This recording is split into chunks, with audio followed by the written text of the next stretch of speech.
तो हेलो मेरे प्यारे बच्चों, स्वागत है आप लोगों का श्री मैथमेटिक्स के अंदर।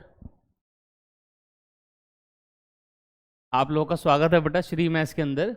मेरे प्यारे बच्चों, आज हम लोग क्या करने वाले हैं, पहले हम उसके बारे में थोड़ा डिस्कशन कर लेते हैं, ठीक है। देखिए बेटा, जैसे कि आप जानते हैं 10th क्लास का जो आपका बोर्ड एग्ज़ाम है, ठीक है,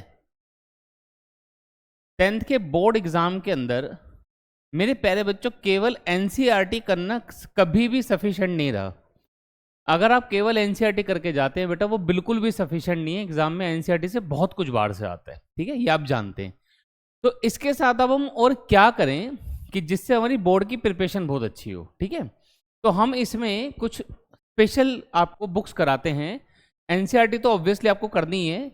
एक किताब आती है डीओई की, ये क्या बुक है, इसकी फुल फॉर्म होती है डीओई की डायरेक्टरेट ऑफ एजुकेशन।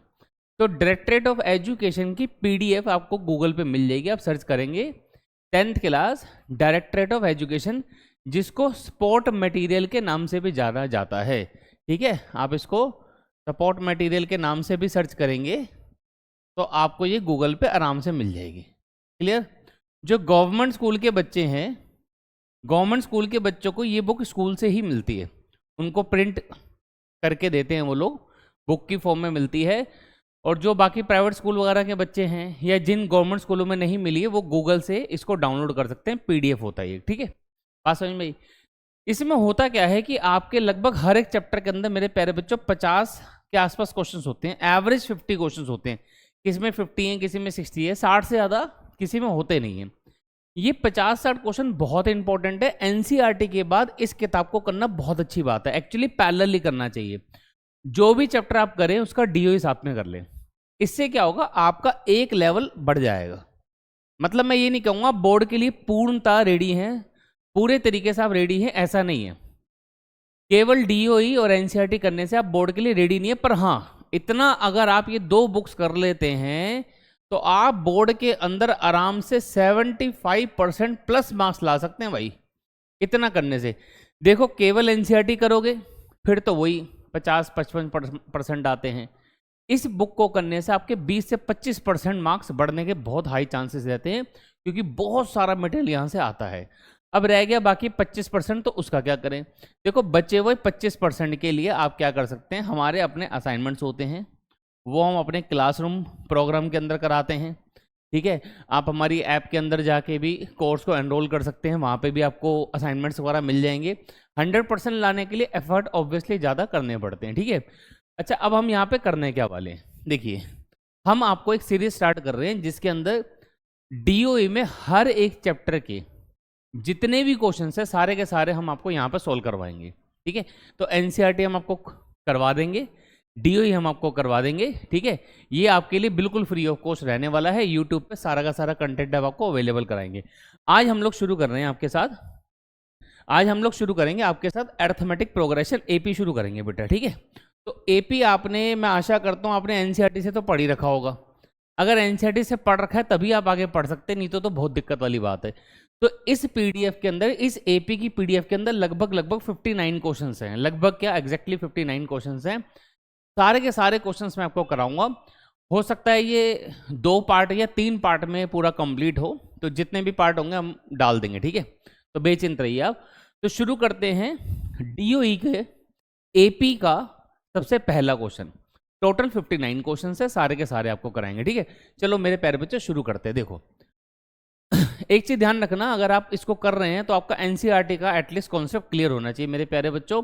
अगर एनसीईआरटी ही क्लियर नहीं है तो फिर तो समझ नहीं आएगा, ठीक है। चलो करें, शुरू करें, शुरू करें। देखो इसके अंदर क्या बोल रहा है आपको, कहता है find the fifth term of an AP, nth term आपको दे दी। तो मेरे प्यारे बच्चों अगर nth टर्म आपको दे दी, nth टर्म है 3n-5, ये है nth टर्म। आपको कह रहा है फिफ्थ टर्म निकालो, अरे ये तो बहुत आसान है। तो कुछ नहीं करना, n की जगह 5 डाल दो, n की जगह 5 डाल दो, बस कुछ नहीं करना। तो कितना हो गया 15-5, ये आ गया आंसर 10। बोलो मेरे प्यारे बच्चों बात समझ में आई या नहीं आई। बहुत ईजी क्वेश्चन है, इसमें तो कुछ था ही नहीं। हर क्वेश्चन के बाद मैं थोड़ा साइड हो जाऊंगा, आप स्क्रीनशॉट ले सकते हैं, चाहो तो कॉपी कर ले, हैंड टू हैंड वो ज़्यादा अच्छा है। तो इसका स्क्रीनशॉट लीजिए आप जल्दी से, ठीक है। आगे बढ़े, ये आपका पहला क्वेश्चन था। नेक्स्ट क्वेश्चन की तरफ बढ़ते हैं। देखो जो क्वेश्चन बहुत आसान है उसको थोड़ा जल्दी जल्दी निपटाते चले जाएंगे। नेक्स्ट क्वेश्चन देखेंगे, सेकंड क्वेश्चन कहता है find sum of first 10 even numbers. पहले 10 इवन नंबर्स का सम निकालना है। अब गधों की तरह हम ऐसे ऐड नहीं करेंगे 2 + 4 + 6, एपी बनाएंगे आराम से। देखो तो अगर मैं ध्यान से देखूं भाई, इवन नंबर में सबसे पहला नंबर होता है 2, फिर आएगा 4, फिर 6। अब हमें सारे लिखने नहीं बैठने, 2-3 लिख लो। अगर एनसीईआरटी पढ़ी है तो फिर बेसिक तो क्लियर होगा। अब इसके अंदर फर्स्ट टर्म कितनी है, वो 2 है। कॉमन डिफरेंस कैसे निकलता है जी, a2 - a1 करके। तो मेरे प्यारे बच्चों 4 में से 2 माइनस करेंगे, क्या आ जाएगा बोलो, 2 आ जाएगा। तो फर्स्ट टर्म मेरे प्यारे बच्चों क्या है इसमें, फर्स्ट टर्म 2 है और कॉमन डिफरेंस भी कितना है बोलो इसके अंदर, 2 है। बहुत बढ़िया बहुत बढ़िया। हमें क्या करना है, सम निकालना है। तो एसएन का फॉर्मूला आपको याद होना चाहिए। एसएन का फॉर्मूला क्या होता है, n/2 2a + n - 1 × d। तो इसमें हम वैल्यू डाल देंगे, हमें हमारा आंसर मिल जाएगा। बहुत आसान है। एक चीज ध्यान रखो, जो क्वेश्चन आपको पढ़ते ही समझ में आ रहे हैं, आपको समझ में आ रहा है ऐसे होगा, भैया वीडियो को करो पॉज और तुरंत ट्राई कर लो अपने आप, क्योंकि जितना तुम खुद करोगे उतना तुम्हारे लिए अच्छा है। जो चीज नहीं समझ में आ रही उसका सॉल्यूशन देख लो पूरा, ठीक है। तो ये क्या है, n की वैल्यू डाल दी, यहाँ पे a डाल दिया, n डाल दिया, यहाँ पर भी a डाल दिया। एक चीज मैं आपको समझाता हूं, देखो जैसे 2 से 10 कट रहा है, बहुत अच्छी बात है, कट रहा है, काट दो। पर एक वैसा समझा रहा हूं, ठीक है। क्या कर सकते हो आप, कभी भी अगर अंदर से 2 कॉमन हो तो उसको कॉमन ले लो। पता है क्यों, ये बाहर वाला 2 कट जाता है। जनरली क्या होता है, इस 2 से ये तो कटता नहीं, हर बार तो नहीं कटता। अगर अंदर से 2 कॉमन आ रहा है ये तो कट जाएगा। तो ये आदत बना लो, मैंने 10 को नहीं काटता, उसका कारण समझो। देखो 10 को काटने से क्या है, बाद में मल्टीप्लाई कराने में मेहनत लगती है। 10 से क्या है, किसी को मल्टीप्लाई कराना बहुत आसान है। तो अंदर से आप देख पा रहे हैं कि 2 कॉमन है, जैसे ये वाला एक 2 और ये वाला 2, इसे कॉमन लिया जा सकता है। तो मैंने कॉमन ले लिया। जब मैं 2 को कॉमन लूंगा तो ये बच जाएगा। 10 - 1 कितना होता है जी, 9 होता है, तो ये 9 बच जाएगा। इस 2 से ये 2 कट गया, बच गया 10। 2 और 9 ऐड करेंगे तो 11 आएगा। 10 × 11 हो गया 110। बोलो बात समझ में आई कि नहीं आई, कितना आसान है। अगर मैं काट देता गलत नहीं था, वो भी ठीक था। कॉमन अगर आए तो हमेशा कॉमन ले लो, इससे आपके काम आसान हो जाएंगे, बस और कुछ नहीं है। ठीक है मेरे प्यारे बच्चों, मैं साइड हो जाता हूँ, आप स्क्रीनशॉट ले लीजिए। ठीक है आगे बढ़े, नेक्स्ट क्वेश्चन की तरफ बढ़ते। देखिए मेरे प्यारे बच्चों, यहां देखो, कहता है write the nth term of odd numbers. वो कह रहा है जितने भी ऑड नंबर है उनकी nth टर्म लिख के दिखाओ। देखो कैसे करेंगे। सबसे पहले ऑड नंबर देखते हैं। भाई ऑड नंबर पहला 1 होता है, फिर 3 होता है, फिर 5 होता है। अब ज़्यादा लिखने की जरूरत नहीं है, 2-3 लिख लो। क्या ये एपी है, हमने कहा हाँ बिल्कुल एपी है। इस एपी में फर्स्ट टर्म कितनी है, 1 है। कॉमन डिफरेंस कितना है जी, 2 है। माइनस करके देख लो, इसमें से इसे माइनस कर लो। ये बेसिक बेसिक सी बातें हैं। अब हमें nth टर्म निकालनी है इसकी। nth टर्म निकालने का फॉर्मूला, nth टर्म का फॉर्मूला क्या होता है, a + n - 1 × d। तो मेरे बच्चों a की वैल्यू कितनी है, 1 है। n - 1 d कितना है, 2 है। तो ये 1, ये 2n माइनस का 2। तो मेरे प्यारे बच्चों हो गया, ये हो गया 2n - 1। बोलो ये हो गया nth टर्म का फॉर्मूला। बोलो जी, ये क्वेश्चन हमारा समाप्त हुआ। उसने बोलता nth टर्म निकालो, nth टर्म निकाल दी। ठीक है निकल गई, बहुत आसान है। सीधा सीधा से एक फॉर्मूला लगाया, वैल्यू डाल दी। मैं साइड हो जा रहा हूँ, आप स्क्रीनशॉट ले लीजिए। ठीक है मेरे प्यारे बच्चों आगे बढ़े। तो ये तीसरा क्वेश्चन था, 3 क्वेश्चन हो गए हमारे फटाफट से। छोटे छोटे क्वेश्चन है। इसको देखो, ये बड़ा अच्छा क्वेश्चन है। ये छोटा सा क्वेश्चन है पर है बड़ा अच्छा। वो कह रहा है write the sum of first n natural number. पहले n नेचुरल नंबर का सम निकालना है, पहले n नेचुरल नंबर का सम निकालना है, सम। तो देखो पहले n नेचुरल नंबर में पहला 1 आता है, फिर 2 आएगा, फिर 3 आएगा, फिर 4 आएगा, ये आ गया, और सबसे लास्ट में n आएगा। भैया n नेचुरल नंबर, क्या बोल रहा है, n natural number. n natural number का मतलब क्या हुआ, पहले n नंबर्स। ठीक है, तो ये हमने लिख लिया। ये बेटा मेरी एपी बन गई। अब मुझे क्या करना है, सम निकालना है इनका। क्या निकालना है, सम। तो सबसे पहले क्या है बेटा, फर्स्ट टर्म कितनी है, 1। कॉमन डिफरेंस कितना निकालेंगे, a2 - a1 कर लो। तो आप कहेंगे सर 2 - 1, ये भी 1 है। अच्छा नंबर ऑफ टर्म्स कितनी है इसमें, नंबर ऑफ टर्म्स कितनी है, नंबर ऑफ टर्म्स n है। नंबर ऑफ टर्म्स कितनी है, नंबर ऑफ टर्म्स n है, हमें सम निकालना है, सम निकाल लेते हैं। देखो जी, Sn का फॉर्मूला लगा लो। Sn का फॉर्मूला कौन सा लगा सकते हैं? n/2 a प्लस एल वाला लगाओ, कोई दिक्कत ही नहीं है। क्यों? मुझे लास्ट टर्म पता है, लास्ट टर्म भी कितनी है? n है। लास्ट टर्म कितनी है? n है, मुझे पता है, तो इसमें वैल्यू डाल दो। n तो n है, a इसमें 1 है और लास्ट टर्म इसमें n है, तो इसको लिखेंगे थोड़ा ऐसे, ध्यान से समझो। ये है n+1, क्या है बोलो? n+1, ये n है आपका, तो n इंटू n+1/2। मेरे प्यारे बच्चों, एक एडवाइस देता हूँ आपको। आंसर तो हमने निकाल लिया, आंसर तो हमने निकाल लिया, इसको आप याद कर लो, मेमोराइज कर लो। क्यों कर लो मेमोराइज? कई बार एक नंबर के क्वेश्चन में बहुत काम आता है ये। मैं बताऊं कैसे काम आएगा? देखो, पहले n नेचुरल नंबर का सम याद होना चाहिए आपको। ये 10th में तो चलो ठीक है, बच्चे नहीं याद करते, 11th 12th में हम लोग याद करवाते हैं इसको, क्योंकि इसका क्वेश्चनों में यूज होता है। कई बार 10th में भी क्या होता है ना, छोटे छोटे क्वेश्चन पूछ लेता है। अब इसका यूज कैसे, मैं आपको यूज बताता हूं। पहले हम फॉर्मूला याद करते हैं, sum of first n natural number.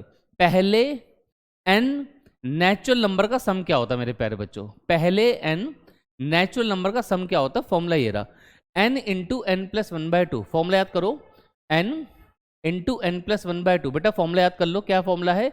n into n+1/2। बोलो बात समझ में आई? ये याद हो गया।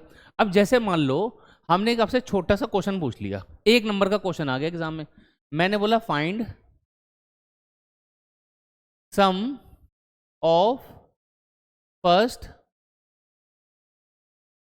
20 नेचुरल नंबर्स। क्या बोला जी? मैंने बोला find sum of first 20 natural numbers. अब भाई एक तरीका तो ये है कि आप पहले एपी लिख लो, फिर उसको ऐड कर लो, मतलब सम का फॉर्म लगा के। दूसरा, अगर आपको फॉर्मूला याद है, देखो फॉर्मूला है n इंटू n+1/2। वो कह रहा है पहले 20 नेचुरल नंबर का सम निकालो, तो n कितना हो गया मेरे पास? 20 हो गया। अब अगर मुझे फॉर्मूला याद है, मेरा फॉर्मूला होता है n इंटू n+1/2। ये किस चीज का फॉर्मूला है बोलो? किस चीज का फॉर्मूला है बोलो? पहले n नेचुरल नंबर्स के सम का, तो बस n की जगह 20 डाल दो, करना ही कुछ नहीं है। ये 20 + 1 डिवाइडेड बाय 2, इसको काटो, ये 10 हो गया, तो 10 और इसको ऐड करेंगे कितना आएगा? 21। तो कुल मिला के आंसर कितना आ गया? 210। 210 इसका आंसर आ गया। बोलो बात समझ में आई? तो पहले 20 नेचुरल नंबर का सम कितना होता है? 210 होता है। देखो कितना कमाल की चीज़ है, इसे आप नॉर्मल लाइफ में भी यूज़ कर सकते हो। कई बार क्या होता है कि ऐसे ही मजाक में टीचर पूछ लेते हैं, चलो बताओ पहले 20 नंबर को ऐड करेंगे तो क्या आएगा, पहले 50 नंबर को ऐड करेंगे तो क्या आएगा। तो बड़ा आसान है, अगर आपको फॉर्मूला याद है तो आप ऐसे छोटे छोटे क्वेश्चंस को बड़े आराम से कर सकते हैं। ठीक है, तो ये बहुत काम का फॉर्मूला है। मैं साइड हो जाता हूँ, आप स्क्रीनशॉट ले लीजिए।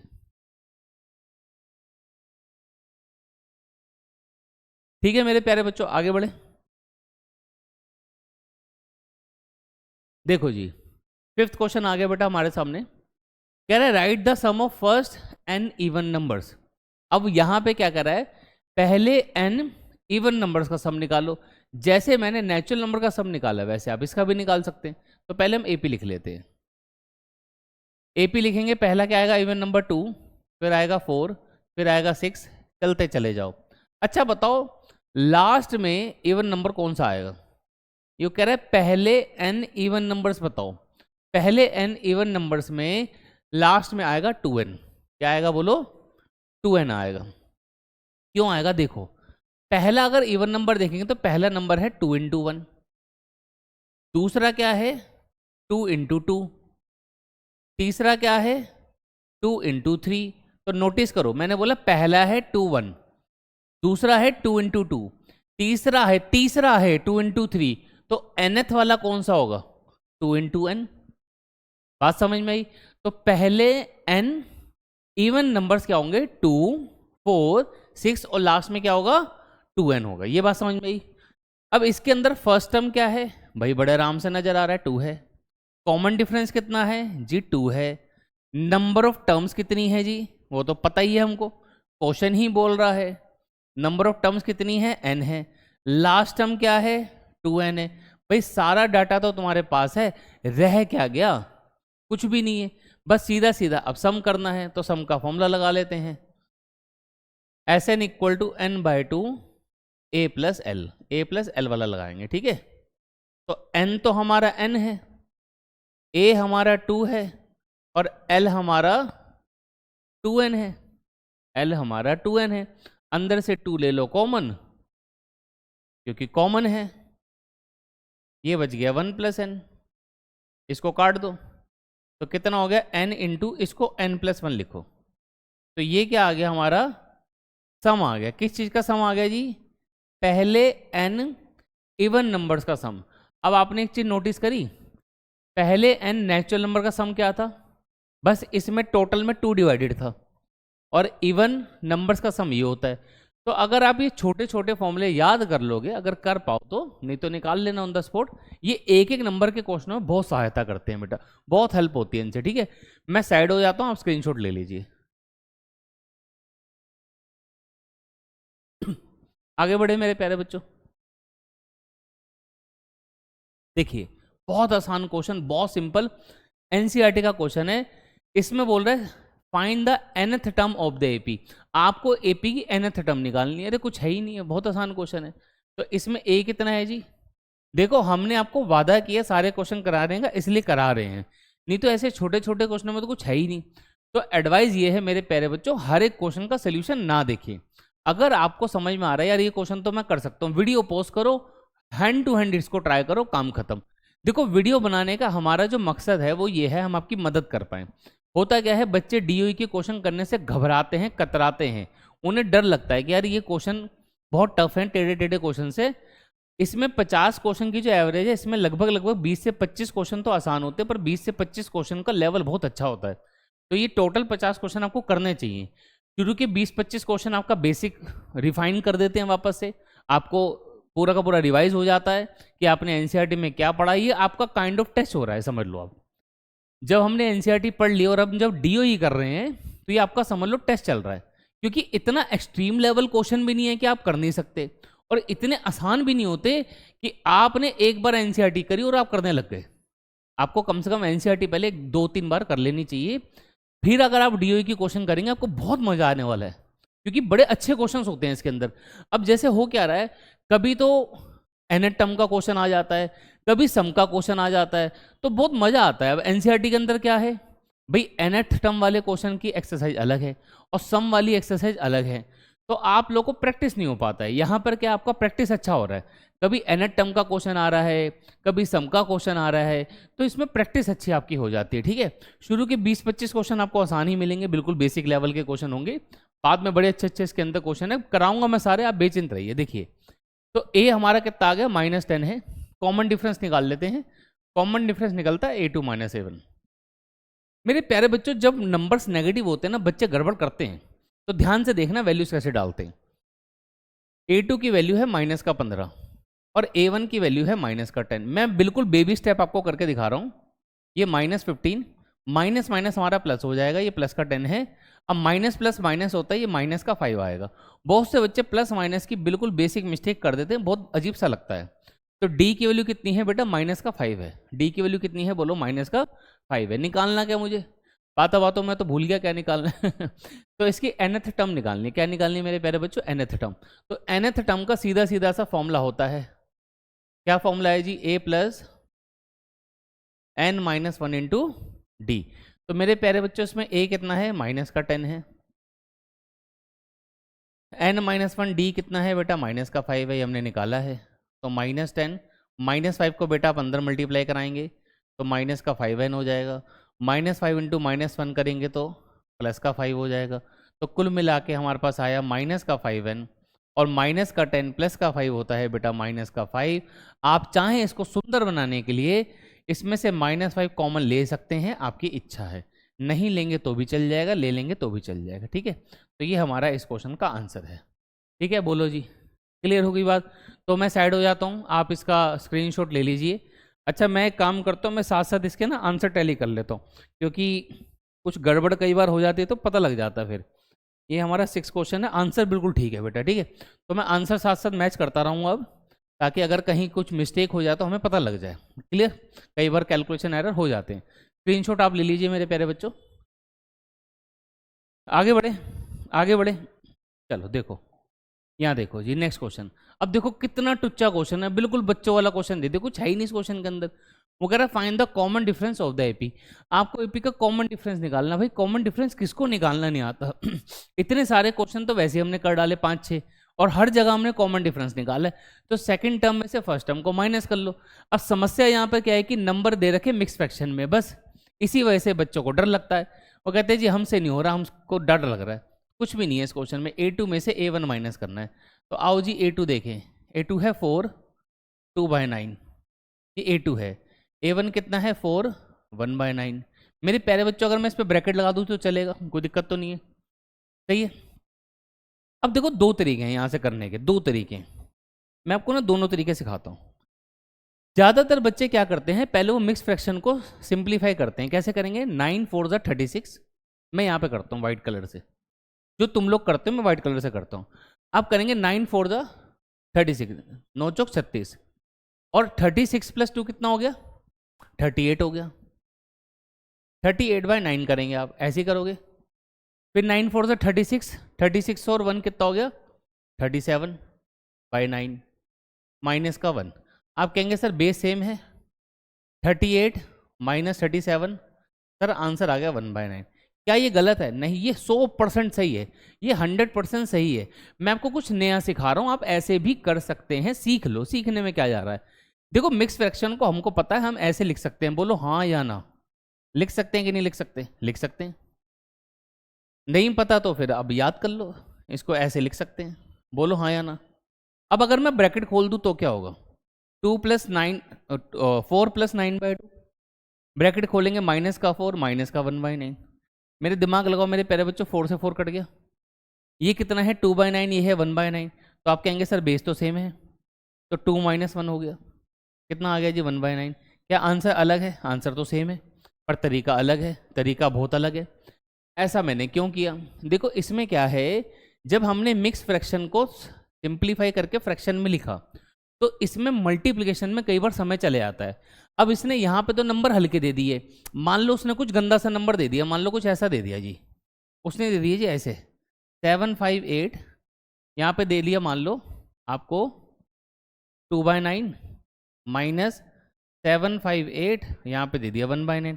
अब मेरे प्यारे बच्चों सच्ची सच्ची बताओ कैसे करोगे इसको? पहले तुम मल्टीप्लाई कराओगे? सच सच बताना, पहले इस मिक्स फ्रैक्शन को फ्रैक्शन में कन्वर्ट करोगे या मेरे ऐसे करोगे? अब बताओ। अब ऐसे करना अच्छा लगेगा ना कि यार एक काम करते हैं, इसको तोड़ लेते हैं, जैसे अंगद सर ने सिखाया ऐसे तोड़ लेते हैं, ठीक है, इसको ऐसे तोड़ लेते हैं, ये ज़्यादा बढ़िया तरीका है। क्योंकि इसमें क्या नहीं करना पड़ रहा, इसमें हमें मिक्स फ्रैक्शन को फ्रैक्शन में कन्वर्ट नहीं करना पड़ रहा। बोलो बात समझ में आई कि नहीं आई? अब जब तुम इसका ब्रैकेट खोलोगे तो क्या होगा, इससे ये कट जाएगा, कटेगा ना ब्रैकेट खोलते ही। तो कुछ लोगों को तो समझ ही नहीं आता, इतना मैथ्स उन लोगों को कमज़ोर हो चुका है ना। तो कुछ बच्चे तो परेशान हो जाते हैं, अरे नहीं नहीं सर एक स्टेप और करके दिखाओ। तो 758 मेरे प्यारे बच्चों, यहाँ पे मेरे पास 2/9 है, ब्रैकेट खोलेंगे 758 माइनस का 1/9। भाई 758 से 758 कटेगा तो 2/9 माइनस 1/9 फिर से कितना आ जाएगा? 1/9 आ जाएगा। अब बताओ भैया, जब वो आपको सिर्फ कॉमन डिफरेंस निकालने के लिए दे रहा, आपको क्या लगता है एक्चुअली इतनी आसान कैलकुलेशन देगा? एक नंबर का ही क्वेश्चन दे देगा, कॉमन डिफरेंस निकालने का दे देगा, और तुम लोगों को ऐसे परेशान करेगा, ऐसे गंदे गंदे नंबर देगा। क्योंकि देखो अगर कोई एग्जामिनर आपसे सिर्फ कॉमन डिफरेंस मांग रहा है तो गधा तो है नहीं, इतना तो उसको भी पता है कि यार बच्चा इतना तो पढ़ के आएगा पेपर में कि उसे कॉमन डिफरेंस निकालना आता होगा। अब वो आपको कॉमन डिफरेंस निकालने का क्वेश्चन देने लगेगा का? तो देगा तो अच्छे नंबर देगा, और ऐसे देगा कि आपको समय बर्बाद करेगा। तो आप लोग तो पहले तो इसको मिक्स फ्रैक्शन को फ्रैक्शन में कन्वर्ट करते रह जाओगे। तो ये चीजें सीखो। मैं ये नहीं कह रहा आप गलत करते हैं, आप बिल्कुल सही करते हैं, पर ये समय बर्बादी का तरीका है। आप अब समय बर्बाद कर रहे हैं। मिक्स फ्रैक्शन को ऐसे लिखा करो, जब भी माइनस करना हो, ठीक है, माइनस करना हो, ऐड करना हो, कभी भी ऐसा करना हो, मिक्स फ्रैक्शन को तोड़ के लिख दिया करो, ठीक है। मेरे ख्याल से मैंने ओवर एक्सप्लेन कर दिया अब आपको, मैं सैड हो जाता हूँ, आप स्क्रीनशॉट ले लीजिए।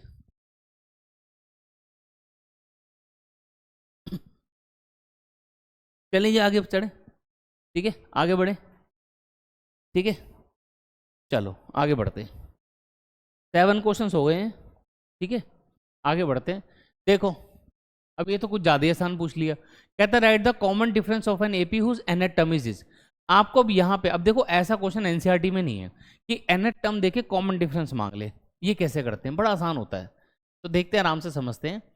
nth टर्म दे रखी है मेरे प्यारे बच्चों 3n+7, बोलो nth टर्म कितनी दे रखी है मेरे प्यारे बच्चों 3n+7। मुझे कॉमन डिफरेंस निकालना है, तो आपको आसान तरीका सिखाया तो मैं, आप ना दो टर्म निकाल लो। पहले a1 निकाल लिया, a1 निकाल लिया, कितना आ जाएगा 10, a1 आ गया। फिर मैंने क्या करा, मैंने a2 निकाल लिया, 3 × 2 + 7, तो ये हो गया भैया 6 + 7, 6 + 7 कितना हो गया 13। अब मुझे डी निकालना है, कॉमन डिफरेंस निकालना है, चलो यही निकाल देते हैं। तो कॉमन डिफरेंस कैसे निकलेगा, a2 - a1 होता है, तो आप कहेंगे सर 13 - 10 हो गया, कितना आ गया जी 3 आ गया। बोलो बात समझ में आई, बोलो बात समझ में आई, पक्का मज़ा आ रहा है, ठीक है। अच्छा, अब इसमें ना कॉमन डिफरेंस ही हमने निकाला, सही है तरीका, गलत नहीं है, ये बिल्कुल गलत नहीं है, ये 100% सही है। इसमें एक नया तरीका सिखाता हूँ, ध्यान सुनो। देखो कॉमन डिफरेंस का मतलब क्या होता है, कॉमन डिफरेंस का मतलब होता है जब आप कोई भी दो कंसेक्यूटिव टर्म को माइनस करते हो, जैसे a2 में से आप a1 माइनस करोगे, कॉमन डिफरेंस मिलेगा। आप a3 में से a2 माइनस करोगे, कॉमन डिफरेंस मिलेगा।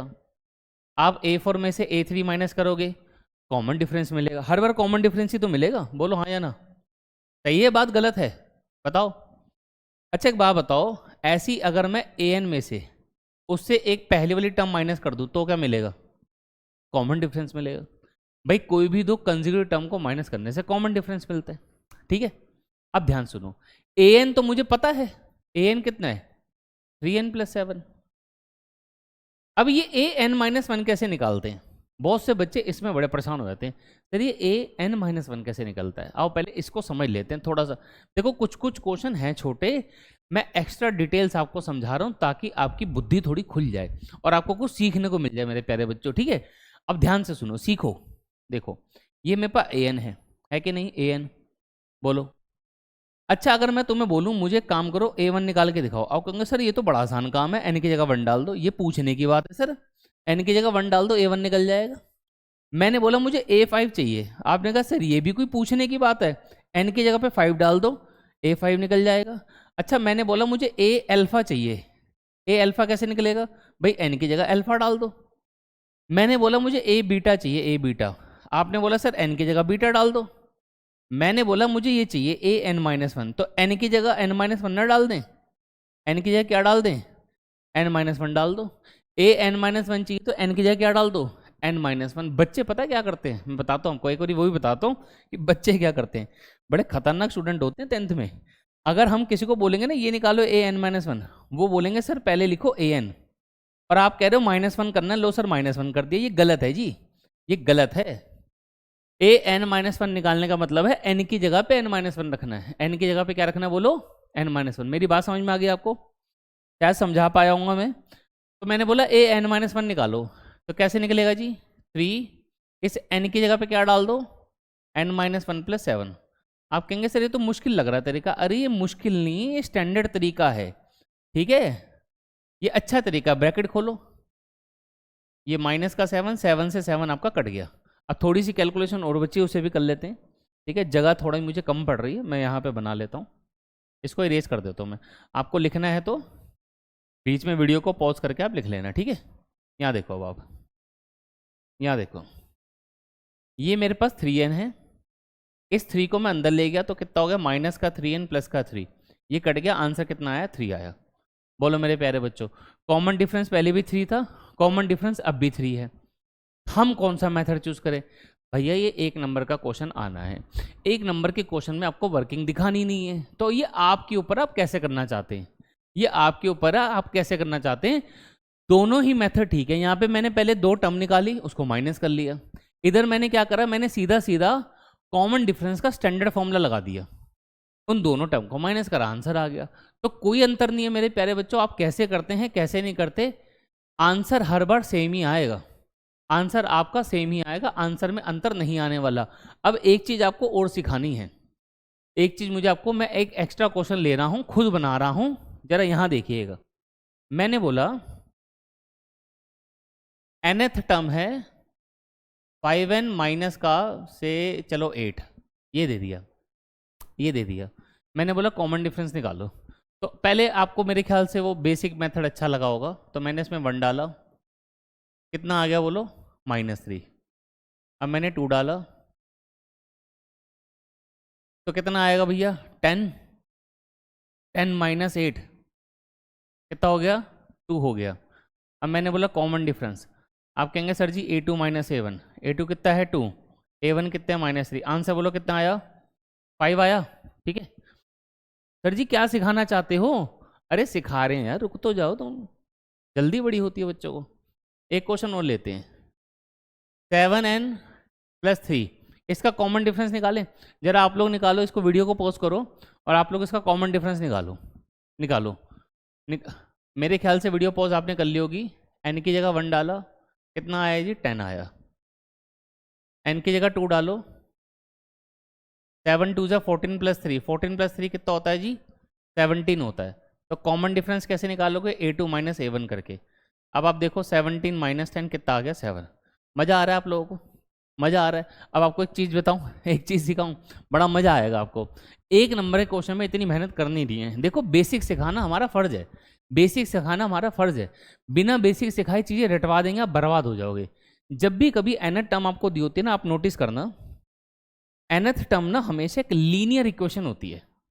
जब भी कभी आपको nth टर्म देगा ना, जब भी कभी आपको nth टर्म देगा, nth टर्म एक लीनियर इक्वेशन होती है। बोलो क्या होती है, nth टर्म हमेशा क्या होती है, बोलो लीनियर इक्वेशन होती है। nth टर्म हमेशा क्या होती है, बोलो एक लीनियर इक्वेशन होती है। लीनियर इक्वेशन किसकी, n की। आपको करना कुछ नहीं है, n का जो कोफिशिएंट होता है, कोफिशिएंट ये 7 है ना, चेक करो कॉमन डिफरेंस 7 है। यहाँ पे चेक करो n का कोफिशिएंट 5 है, कॉमन डिफरेंस कितना है 5 है। जरा पीछे चलें, इस क्वेश्चन में ये रहा, इसका n का कोफिशिएंट कितना है 3, कॉमन डिफरेंस कितना है। अरे सर आपने तो मेहनत ही खत्म कर दी सारी। हाँ जी बेटा, एक नंबर के क्वेश्चन में मेहनत करनी ही कहाँ है। nth टर्म देगा लीनियर, लीनियर में n का कोफिशिएंट उठाकर लिख दो, काम खत्म, कुछ नहीं करना मेरे भाई। n का कोफिशिएंट उठाकर लिख दो, वही आपका कॉमन डिफरेंस होता है। इससे ज्यादा आसान नहीं बता सकते। देखो डिटेल में बताना जरूरी होता है ताकि इंसान का कॉन्सेप्ट क्लियर हो। मैं आपको डायरेक्ट बोल देता nth टर्म में n का कोफिशिएंट उठाकर लिख दो, आप कहोगे सर पागल बना रहे हो। तो हमने आपको क्या करा, 3 क्वेश्चन करके दिखाए, एक्सपेरिमेंट करके दिखाया। पहले आपको बिल्कुल बेसिक से बताया, मतलब बिल्कुल बच्चों वाला तरीका। फिर हमने आपको थोड़ा एडवांस बताया, क्योंकि होता क्या कभी कभी बच्चे ना सेल्फ स्टडी करते हैं, किताबों में पढ़ते हैं, फिर किताबों में क्या होता है ज़्यादातर ऐसे लिखा होता है, वहाँ बच्चे परेशान होते हैं, कहते हैं हमें तो समझ ही नहीं आ रहा यार। तो आपको हर चीज़ का एक्सपेक्ट पता होना चाहिए, किसको कैसे कैसे किया जा सकता है। ठीक है, फिर हमने आपको क्या करा, हमने आपको 2 एग्जाम्पल दिए, दोनों एग्जाम्पल में आपने नोटिस करा कि यार वही हो रहा है जो सर ने कहा। ठीक है, तो समझ में आ गया मेरे ख्याल से। अब मैंने आपको बहुत ज़्यादा एक्सप्लेन कर दिया, बहुत ज़्यादा ही एक्सप्लेन कर दिया है। एक छोटे से क्वेश्चन को हमने बहुत खींच दिया, तो मैं साइड हो रहा हूँ। आप पहले इसका स्क्रीनशॉट लीजिए, ले लिया होगा। अब आप इसका स्क्रीनशॉट लीजिए। हमने इन सब क्वेश्चन में क्या करा, कॉमन डिफरेंस निकाला है। ठीक है मेरे प्यारे बच्चों, आगे बढ़ें, आगे बढ़ते हैं। लो जी, इसको देखो, बहुत ही बढ़िया, बहुत ही शानदार, बहुत ही आसान क्वेश्चन, इसमें भी कुछ है नहीं। कहता है what will be the value of A8 - A4, AP आपको दे रखी है। अब आपने क्या करना है, आपने मूर्खों की तरह A8 और A4 निकालने नहीं बैठना। आप पहले क्या करो, A8 होगा A + 7D, बोलो हाँ या ना, और A4 क्या होगा A + 3D। तो आप ब्रैकेट खोलेंगे तो आएगा A + 7D -A - 3D। ए से ए आप काट दीजिए, इन दोनों को माइनस करेंगे, आंसर आएगा 4D। बोलो हाँ या ना, तो आंसर आया 4D। तो मेरे को बताओ इसमें कॉमन डिफरेंस कितना नज़र आ रहा है आपको। भाई 4 से लेकर 9 तक गए तो कितना हो गया, 5 हो गया। तो कॉमन डिफरेंस कितना है, 5 है। तो 4 × 5 कर लो, आंसर आ गया 20। अब बहुत से बच्चे क्या करते हैं जी, पहले वो निकालने बैठते A8 की वैल्यू, फिर वो निकालते A4 की वैल्यू, मतलब A और D निकाल कर पहले A8 निकालते हैं, फिर A4 निकालते हैं, फिर उसे माइनस करते हैं। भैया इतनी मेहनत नहीं करनी है। उसने आपसे बोला A8 निकालने के लिए, उसने आपसे बोला A4 निकालने के लिए, उसने तो बोला A8 - A4 निकालो। तो A8 - A4 की वैल्यू तो 20 होगी। बात समझ में आई आपको। तो गधा मजदूरी नहीं करनी है बेटा, थोड़ा दिमाग भी चला लेना है। साइड हो रहे हैं, स्क्रीनशॉट लेंगे, साथ साथ लिख लोगे तो बाद में स्क्रीनशॉट में से देख देख के लिखने की जरूरत नहीं पड़ेगी। ठीक है, आगे बढ़े, चलो नेक्स्ट क्वेश्चन। कहता है what is the value of A16, what is the value of A16। शायद ज़्यादा आसान क्वेश्चन है, कुछ है नहीं, तो जल्दी जल्दी से करते हैं। ए की वैल्यू कितनी है माइनस का 10, कॉमन डिफरेंस कितना है जी, माइनस करके देख लेते हैं जी, A2 माइनस A1। वैसे तो बहुत आसान वैल्यू है पर फिर भी हम आपको माइनस करके दिखाएंगे, क्योंकि तरह तरह के बच्चे होते हैं, घबरा जाते हैं, छोटी छोटी वैल्यू को देख के डर जाते हैं। डी की वैल्यू -2 आ रही है, हमें A16 निकालना है। A16 A प्लस 15D, ठीक है मेरे प्यारे बच्चों। ए की वैल्यू है बेटा माइनस का 10, 15, डी की वैल्यू है माइनस का 2, तो माइनस का 10 माइनस का 30, आंसर आ गया माइनस का 40। बहुत ही आसान, बहुत ही सरल क्वेश्चन था, इसमें कुछ है नहीं है। मैं साइड हो जाता हूँ, ठीक है, आप इसका स्क्रीनशॉट ले लीजिए।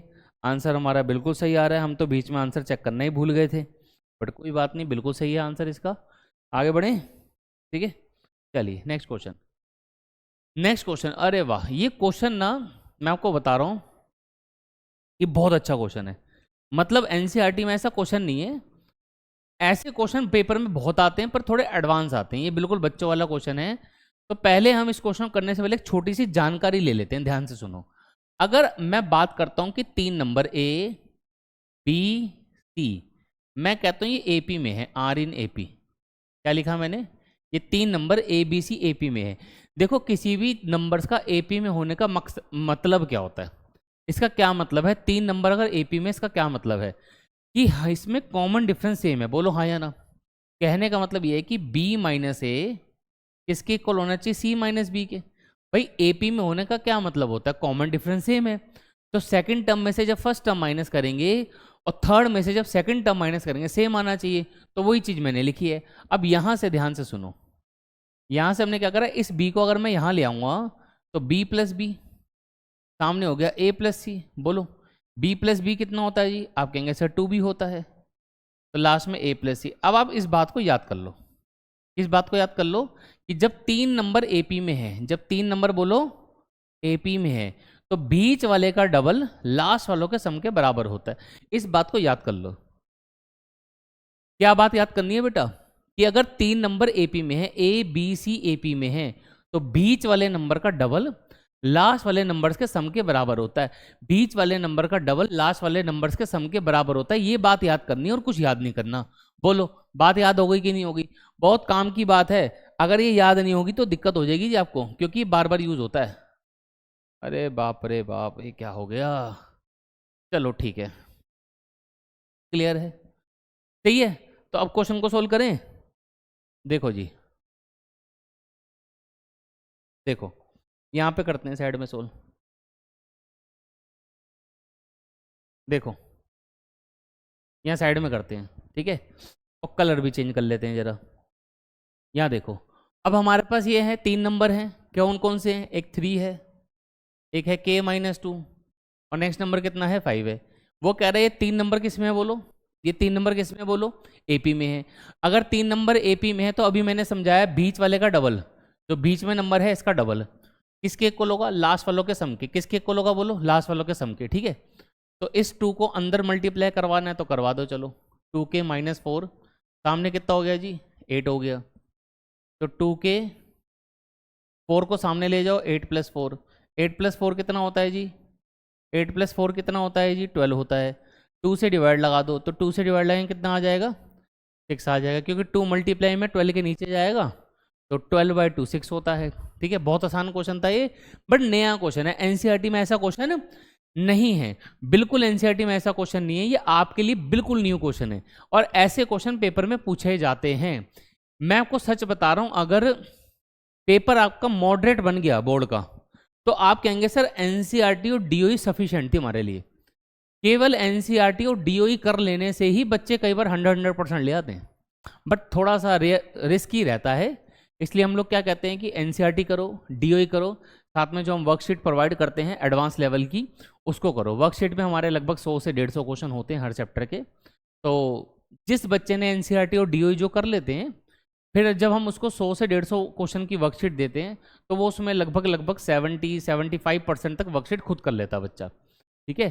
तो इतना कुछ टफ नहीं है, बट वर्कशीट करनी जरूरी है। सिर्फ डीओई और एनसीईआरटी करना आपके लिए 100% मार्क्स लाना फिर थोड़ा टफ हो जाएगा। ठीक है मेरे प्यारे बच्चों, इसके साथ साथ हम बाद में क्या करवाते हैं, जैसे एनसीईआरटी आपने कर ली, डीओई आपने कर ली, वर्कशीट हमारी कर ली, इसके बाद लास्ट में हम कुछ सैम्पल पेपर सोल्व कराते हैं। लगभग 20 प्लस सैम्पल पेपर्स आपको करने चाहिए सीबीएसई बोर्ड के लिए। अगर आप 20 प्लस सैम्पल पेपर सोल्व कर देते हैं, जो कि हम लोग प्रोवाइड कराते हैं, बड़ी स्पेशल सैम्पल पेपर्स होते हैं वो, 20 सैम्पल पेपर वो कर लो, और जो मैंने आपको 3 चीज़ें बताई, एनसीईआरटी, डीओई और हमारे द्वारा दी गई वर्कशीट्स, इतना करना सफिशिएंट है 100% मार्क्स लाने के लिए। ठीक है, तो आइए इसका स्क्रीनशॉट आप ले लेंगे, मैं साइड हो जाता हूँ। ठीक है, 11 क्वेश्चन बेटा हो गए हैं मेरे प्यारे बच्चों। बीच बीच में बातें भी बड़ी ज़रूरी हैं, बातें करते रहेंगे, आपका भी मन लगा रहेगा, हमें भी बड़ी खुशी होती है आप लोगों से बात कर कर। मेरे प्यारे बच्चों, अगर आपको हमारा एफर्ट अच्छा लग रहा है, हम बहुत मेहनत कर रहे हैं आप लोगों के साथ, ठीक है, मैं पूरी डीओई की बुक आपके लिए सोल्व करूंगा, बेचिंत रहिए, थोड़ा समय जो लगेगा बट हम कर देंगे सोल्व। अगर आपको एफर्ट अच्छा लग रहा है बेटा, वीडियो को लाइक जरूर करना है, अच्छे अच्छे कमेंट आपने नीचे डालने हैं, जो भी आपको चीज़ें प्लस माइनस समझ में आ रही हैं वो आप कमेंट में हमें बता सकते हैं, हम उस पर आगे जाके और काम करेंगे। और चैनल को सब्सक्राइब करना बिल्कुल मत भूलिए, अपने दोस्तों के साथ इस चैनल को आप शेयर करिए, बहुत ही वैल्यूएबल कंटेंट हम यहाँ पे आपको प्रोवाइड कराएंगे। ठीक है, चलो आगे बढ़ते हैं, बीच बीच में भैया ये सब बातें करने की भी जरूरी है। ठीक है, आगे बढ़ते हैं। देखो सेम टाइप का क्वेश्चन, बिल्कुल सेम, अभी जो हमने डिस्कस करा बिल्कुल सेम टाइप का क्वेश्चन है। कहता है for what value of P the following terms are 3 consecutive term of an AP. कहता है पी की ऐसी क्या वैल्यू लें कि एपी की पहली 3 टर्म बन जाए। मेरे प्यारे बच्चों, पी की ऐसी क्या वैल्यू लें ये एपी की 3 कंसेक्यूटिव टर्म बन जाए। बहुत आसान है, अभी तो बताया मैंने आपको। अगर ये 3 नंबर एपी में हम मान लेते हैं है, ठीक है, 4/5 पी और ये 2, अगर ये एपी में है, R in AP, R in AP, तो मेरे प्यारे बच्चों इसका मतलब ये है कि बीच वाले का डबल इक्वल होगा लास्ट वालों के सम के। बोलो, ये बात मैंने आपको समझाई थी अभी, भाई अगर 3 नंबर एपी में है तो ऐसा होगा, बोलो हाँ या ना, बीच वाले नंबर का डबल लास्ट वालों के सम के बराबर होगा। ठीक है, इसको सॉल्व कर लेते हैं, बहुत आसान चीज़ है। तो 2p = 4, एलसीएम इसका 5 आएगा। ठीक है, देखो यार बहुत ज़्यादा आसान कैलकुलेशन है बीच बीच में। तो 14/5, 2p = 14/5, इस 2 से आप इसको काट सकते हैं, 7 पे कटेगा ये, तो p की वैल्यू आपकी 7/5 आ गई। बोलो मेरे प्यारे बच्चों, क्वेश्चन कितना मज़ेदार क्वेश्चन है। देखो न्यू कॉन्सेप्ट आपने सीखा इस क्वेश्चन के अंदर, तो ये बार बार इस टाइप के क्वेश्चन आपके सामने आते रहेंगे। मैं साइड हो गया हूँ, आप लोग मेरे प्यारे बच्चों स्क्रीनशॉट ले लीजिए। ठीक है, आंसर हमारा बिल्कुल ठीक है। ठीक है, पिछले क्वेश्चन का भी सही था, ये भी सही है, बीच बीच में भूल जाता हूँ आंसर चेक करने, बट बेचिंत रहिए आप। चलिए देखिए क्वेश्चन नंबर 13, क्वेश्चन नंबर 13 कहता है डिटरमाइन द 36 टर्म।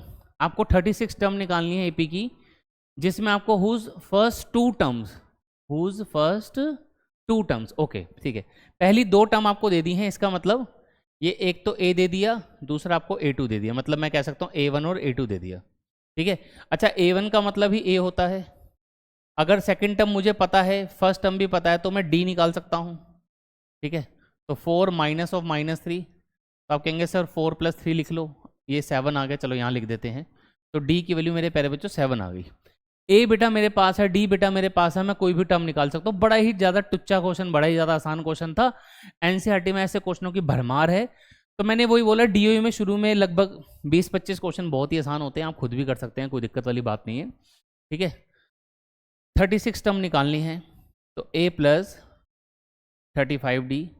ठीक है, a की वैल्यू बेटा -5 है, 35 × 7 हम कर लेते हैं, -3 + 7 × 21, तो ये आ गया 242। ठीक है, हो गया क्वेश्चन, क्लियर हुई बात, बहुत ज़्यादा आसान था, इसमें कुछ था ही नहीं। ठीक है, बिल्कुल आंसर हमारा सही है। आगे बढ़ें, आगे बढ़ें, चलो देखो बेटा, अब ये ना क्वेश्चन नंबर 14 है, आप डीओई की जब बुकलेट डाउनलोड करेंगे ना, तो आपको पता लगेगा, इसमें ना क्वेश्चन नंबर 14 में बहुत सारे पार्ट्स हैं, कितने हैं, 10 पार्ट दिखा रहा है। ठीक है, तो 10 पार्ट्स हैं इसके अंदर, तो 10 के 10 पार्ट हम डिस्कस करेंगे, एमसीक्यू टाइप के क्वेश्चन है। ठीक है, आई होप आपको नज़र आ रहा होगा, मैं और जूम कर देता हूँ। ठीक है, ये लो, अब तो आ ही गया होगा नज़र। ठीक है तो ये एक मिनट बेटा, सॉरी,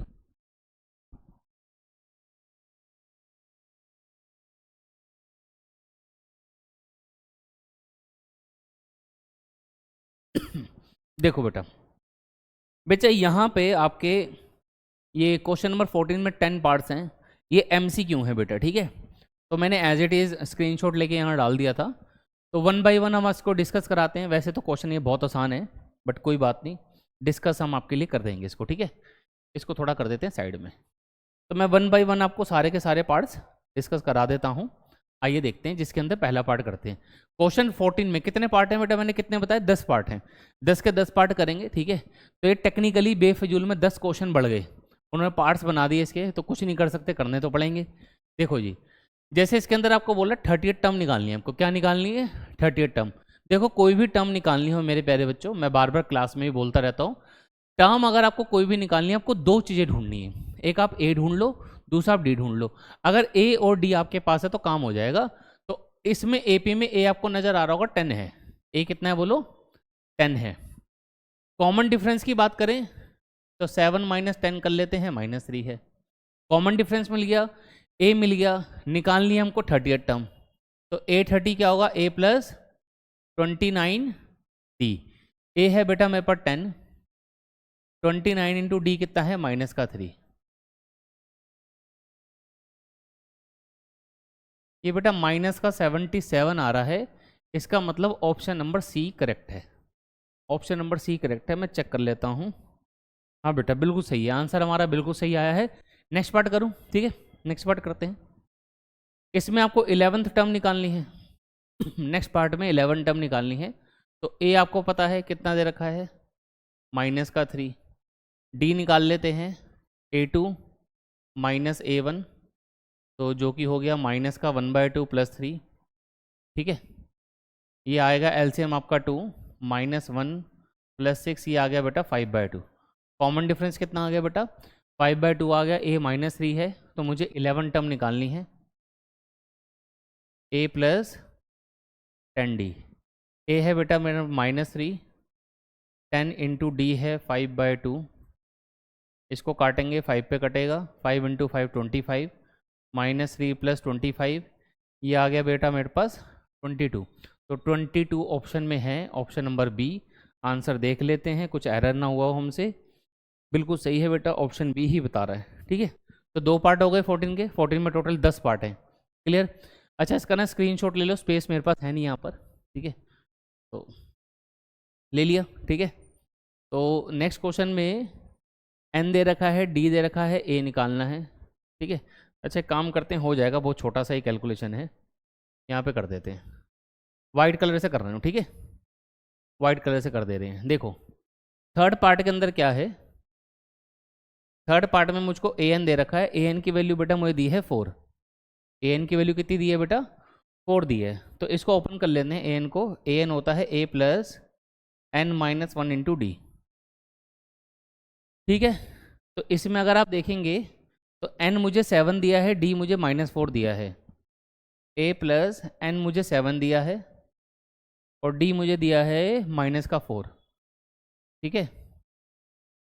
तो ये हो गया a, ये 6 हो गया बेटा। 6 इंटू हमारा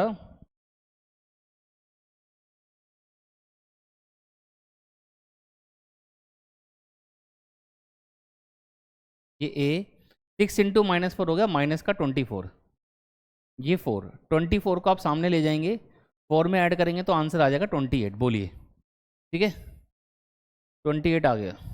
बोलो, तो 28 कहाँ है ऑप्शन में? ये रहा, ये रहा 28। क्लियर? तो ऑप्शन नंबर डी करेक्ट है, बिल्कुल आंसर ठीक है बेटा हमारा। तो ये अब मैंने तीनों पार्ट कर दिए हैं। 14 में टोटल 10 पार्ट्स हैं मेरे प्यारे बच्चों, 3 पार्ट मैंने कर दिए हैं। आप इसका स्क्रीनशॉट ले लीजिए, ठीक है, फिर हम आगे बढ़ते हैं, ठीक है। आगे बढ़ें, नेक्स्ट करते हैं। देखो टाइम तो इसमें लगेगा भाई, 59 क्वेश्चन कम तो होते नहीं हैं, वो भी सारे के सारे मैं करके दे रहा हूँ। आप देख रहे हैं मैं एक एक छोटी छोटी कैलकुलेशंस भी आपको करके दिखा रहा हूँ, तो समय तो बेटा लगेगा इसमें, है ना। तो जल्दीबाजी नहीं करनी है। देखो अब ये वही क्वेश्चन आ गया जो अभी हमने थोड़ी देर पहले डिस्कस किया था। इसका पहला क्वेश्चन पढ़ो आप। कहता है the first 3 terms of an AP respectively are this this this and this. आपको वाई निकालना है। तो 3 टर्म अगर एपी में है, मैंने आपको अभी थोड़ी देर पहले बोला था, अगर 3 टर्म एपी में है तो क्या करना होता है? बीच वाली टर्म का डबल लास्ट वाली 2 टर्म के सम के बराबर होता है।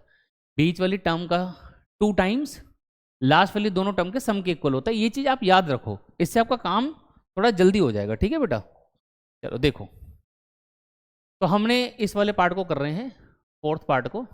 ठीक है, कैसे किया, 2 टाइम्स ऑफ बीच वाला नंबर जो कि है 3y + 5, ये इक्वल किसके होगा, लास्ट के दो नंबर 3y - 1 प्लस 5y + 1। ठीक है, तो इसके इक्वल लेंगे। क्लियर होगी बात। तो देखिए इसको मल्टीप्लाई कराते हैं, 2 से मल्टीप्लाई कराया कितना हो गया, 6y + 10, 3y और 5y को ऐड करें कितना मिलेगा, 8y, और ये -1 और +1 बेटा कट जाएगा। छोटी छोटी कैलकुलेशंस हैं तो थोड़ी थोड़ी स्पीड पकड़े करेंगे तभी मज़ा आएगा। ये 10, 8y - 6y, ठीक है, तो 10 इक्वल हो गया 2y के। तो यहाँ से बेटा y की वैल्यू हमारे पास 5 आ गई, y की वैल्यू 5 आ गई, ऑप्शन में है ऑप्शन नंबर सी। बोलिए समझ में आया, समझ में आ गया, क्लियर। अब देखो ये नेक्स्ट क्वेश्चन यार, फिफ्थ तो कुछ ज़्यादा ही मतलब घटिया क्वेश्चन नहीं दे दिया इन्होंने। कहता है द लिस्ट ऑफ नंबर्स, मतलब आपको लिस्ट दे रखी है, आपको ये कह रहा है ये एक एपी है जिसमें d -16 है। कहता है ये एक एपी है जिसमें d कितना है, 4 है। एक ये एपी है जिसमें d -4 है, ये एक एपी है ही नहीं। तो पहले तो बेटा हमको ये चेक ही करना पड़ेगा ये एपी है या नहीं। ऐसे क्वेश्चन को आप ओरल कर सकते हैं, इसमें कुछ ज़्यादा सिरदर्दी वाला काम है नहीं। ठीक है, ये एक सीक्वेंस दे रखी है तो मुझको पता नहीं है एपी है कि नहीं है, कैसे करेंगे। आप नोटिस करो यहाँ से यहाँ तक जाने में 4 प्लस हुआ, और यहाँ से यहाँ तक जाने में भी 4 प्लस हुआ, इसमें भी 4 प्लस हुआ, इसका मतलब एपी तो है ये। और एपी है और कॉमन डिफरेंस कितना है बोलो, सिंपल है ना यार, 4 ही तो होगा। हो गया ना काम खत्म, ये वाला ऑप्शन है। ठीक है, oh sorry sorry sorry sorry sorry sorry sorry, गलती हो गई भाई। ठीक है, इसका ऑप्शन ये है, ये वाला। क्लियर। तो an A P with common difference equals to 4। बहुत सीधी सी बात है, कुछ इसमें था ही नहीं है ना। इतने इजी इजी क्वेश्चन पता नहीं कहाँ से बना देते हैं। ओके, पार्ट नंबर 6 देखो, पार्ट नंबर 6 को आप पढ़ो पहले एक बार, क्या पूछ रहा है आपको। कह रहा है the 11th term from the last term of an AP. तो इसका एनसीईआरटी में एक ही क्वेश्चन है कि हमें कोई टर्म निकालनी पड़े बैक साइड से, पीछे से निकालनी है ना। तो इसके लिए एक स्पेशल फॉर्मूला रहता है, फॉर्मूला आपको पता होना चाहिए, मैं फॉर्मूला आपको बता देता हूँ। ठीक है, तो आइए लिखते हैं, यहाँ पे आप नोट करके लिख लीजिए, nth term from last term. nth term from last term मतलब पीछे से। लास्ट टर्म की जगह कई बार आ जाता है एंड टर्म, जो एंड वाली टर्म है वहां से। इज गिवन बाय फॉर्मूला होता है बेटा ये L + n-1 मल्टीप्लाई में -d। ये किस चीज़ का फॉर्मूला है, अगर आपको कोई भी टर्म पीछे से निकालनी है, बैक साइड से निकालनी है। जैसे यहाँ पे बोल रहा है 11 टर्म निकालो फ्रॉम लास्ट टर्म, तो ये वाला फॉर्मूला हम लगाएंगे, काम हो जाएगा। ठीक है, 6th पार्ट कर रहे हैं बेटा। तो हमने बोला 11th टर्म निकालनी है, 11th term from last term, तो फॉर्मूला आप लगा दो, इक्वल टू क्या फॉर्मूला है, L + n-1 इंटू -d, ये फॉर्मूला है। तो देखो छोटी छोटी सी बातें हैं। लास्ट टर्म कितनी है इस क्वेश्चन में, -62, n कितना है, ऑब्वियसली 11 है। d की अगर बात करें तो जो d है आप देखेंगे 10 से 7 तक गए तो -3 हो गया ना। तो d कितना है इसके अंदर, -3।